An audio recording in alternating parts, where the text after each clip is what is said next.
Padahal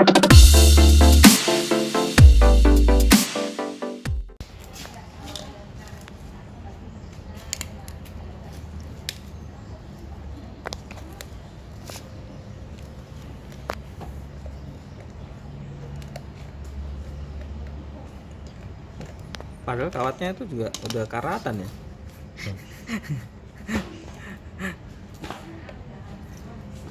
Tapi kok bisa sobek gitu ya? Kiki nih om. Oh, bahannya udah umur. Karet kena panas piye sih rasanya? Iya sih. Enggak, cuman mungkin juga kan karetnya juga nggak baru kan soalnya. Iya. Umur juga ya. Umur, bukan pemakaian kalau ini umur. Soalnya lembab tadi ya.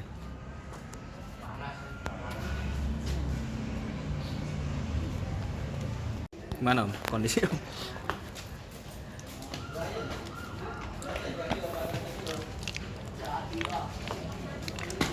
Saya mendingan sih sebenarnya. Jadi gimana? Bagusnya gimana? Nah, tetap tak ketok. Kan ganti tetap diketok. Iya.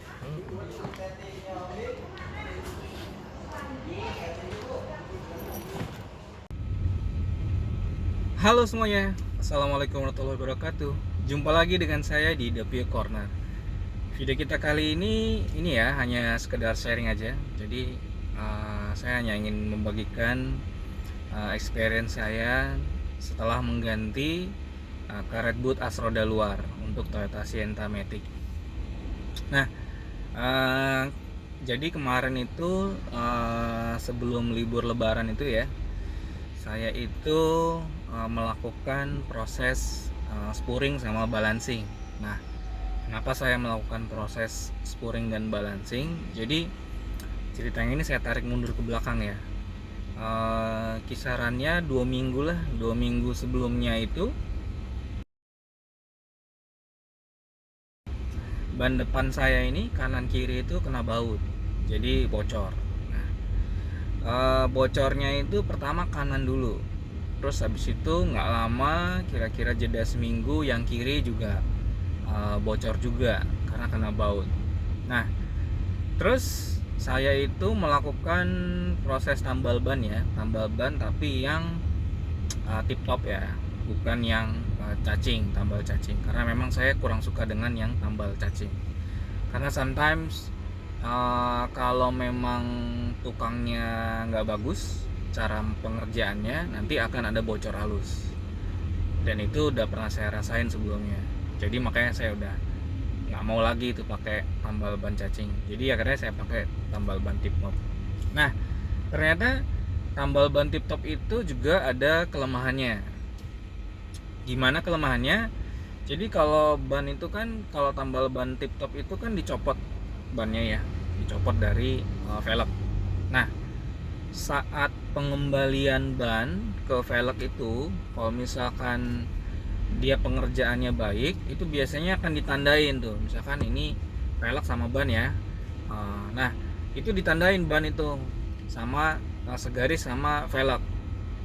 Jadi gunanya apa? Supaya pada saat ban itu dilepas dari velg dan sudah selesai ditambal, untuk pengembaliannya akan ditempatkan ke semula gitu, kurang lebih sama, kurang lebih presisi sama di tempat ban tersebut dipasangkan kembali.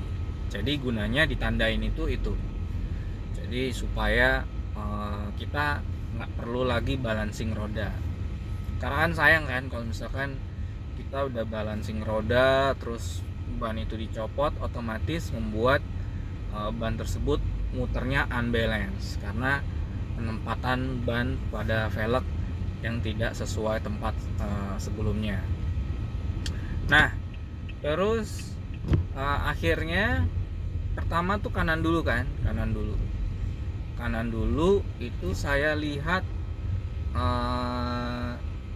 dia memang sudah menandai, tapi mungkin pengerjaannya kurang baik, jadi unbalance juga. Terus ban sebelah kiri saya lihat, saya perhatikan karena memang pada saat itu saya buru-buru ya, jadi dia kayaknya meletakkan bannya itu langsung aja gitu, nggak pakai ditandain lagi. Jadi pengalaman nih, kalau misalkan kalian tambal ban pakai model tip top, nah baiknya diinfokan. Biasanya sih kalau tukang tambal ban tuh dia akan tahu sih gimana cara mengerjakan dengan baik dan benar. Tapi ya buat jaga-jaga juga, daripada kita nanti balancing roda lagi kan, keluar uang lagi. Jadi kita bisa ingetin ke tukang tambal bannya. Nah, jadi berawal dari situ ban itu unbalance akhirnya, kanan kiri yang depan ya, karena kan memang kena baut. Terus saya tambal tip top. Nah, saat unbalance itu akhirnya nggak enak kalau pada saat dibawa di kecepatan 80 ke atas. Jadi akan terasa ada feedback getaran, makin kenceng, getaran itu makin kenceng juga gitu. Jadi misalkan dari 80 itu udah mulai bergetar setir, mulai bergetar pelan ya, kecil. Tapi kalau misalkan kita makin kenceng ke 100 misalkan, nah itu getarannya akan makin kenceng, feedback yang terasa di setir. Nah, akhirnya saya melakukan spurring sama balancing deh sekalian gitu kan, pikir-pikir daripada balancing aja, toh saya juga terakhir tuh spurring di 10.000 terakhir. Nah, akhirnya pada saat saya melakukan spurring balancing, nah roda kan dilepas, roda itu dilepas, akhirnya saya sekaligus ngecek kan, ngecek kaki-kaki, ngecek link stabil, ngecek karet boot salah satunya. Nah, saya kaget nih pada saat saya udah ngecek karet bootnya, terutama yang kanan ya, saya cek duluan. Saya kaget, saya pikir kotor gitu kan, ada mungkin debu menempel atau gimana gitu. Karena saya ambil kayak stick gitu, stick plastik, saya coba korek gitu ya. Ternyata bukan kotoran dan itu sobek. Sobeknya itu juga nggak kecil gitu, udah gede sobeknya, udah hampir setengah diameter dari karet bootnya. Jadi padahal ya, karet boot yang luar kanan ini udah pernah saya repair sebelumnya. Bukan repair sih, udah pernah saya ganti juga. Itu 5 bulan yang lalu. 5 bulan yang lalu di bengkel. Bengkelnya sih cukup oke ya. Maksudnya oke lah untuk. Nah, itu saya ganti.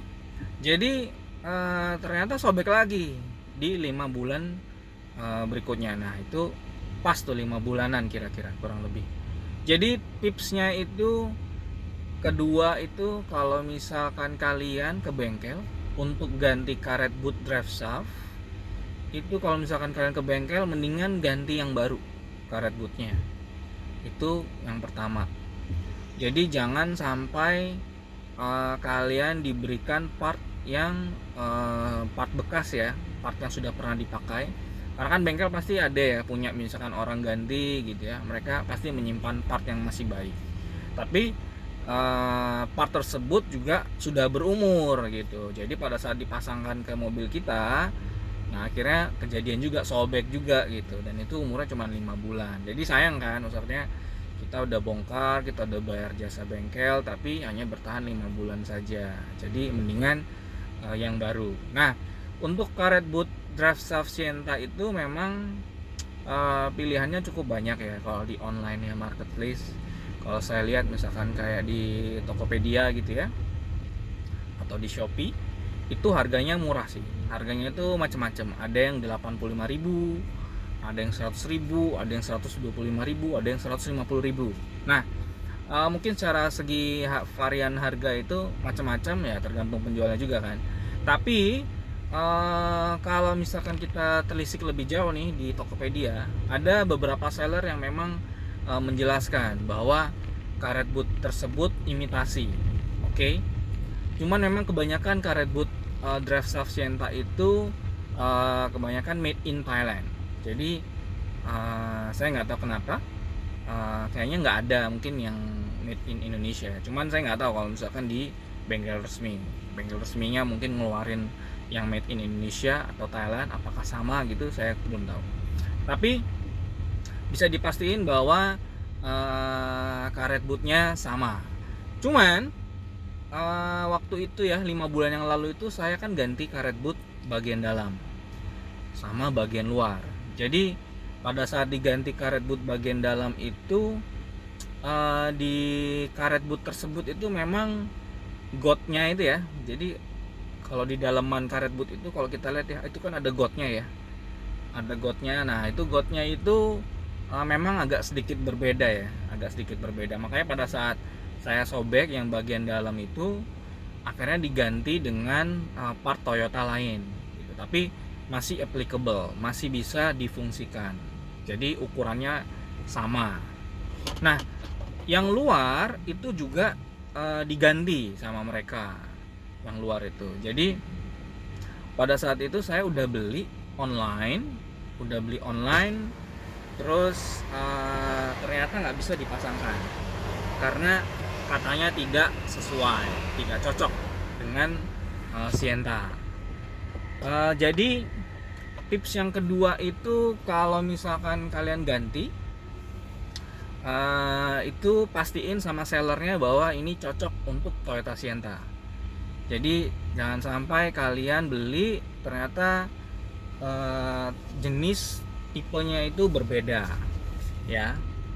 Nah terus tips yang ketiga, kalau misalkan kalian ganti karet boot drive shaft di bengkel ya, itu pastiin bahwa kalau untuk yang bagian dalam misalkan sobek, itu kita bisa lepas dengan mudah, kita bisa gampang lepasnya.